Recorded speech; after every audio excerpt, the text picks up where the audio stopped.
everyone, welcome back to my channel. I'm Filipa and this is the Little Matilda Atelier. Sorry about my voice, I've been with a cold on the past few days. Feeling better now, but my voice is still a little bit crispy. So, today I have something new for you.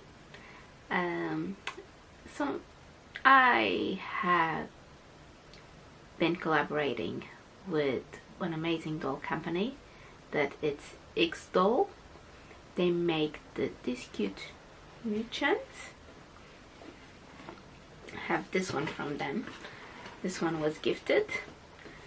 It's their advanced mini mui-chan, and this is the behind the door.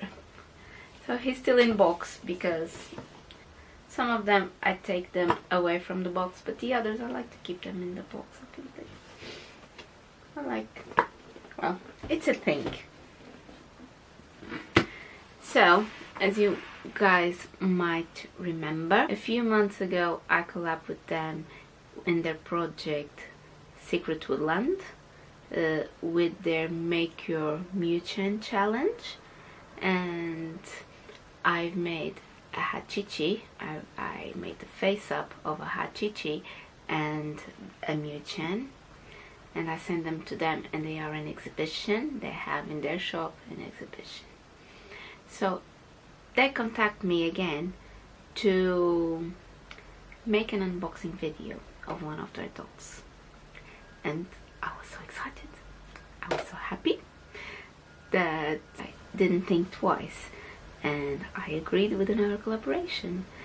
So yes, they have sent me a doll. I have no idea which doll is it, and I'm going to unbox the video for you guys to see and enjoy. Okay, because from now you will only see my hands and the box. Okay, see you soon.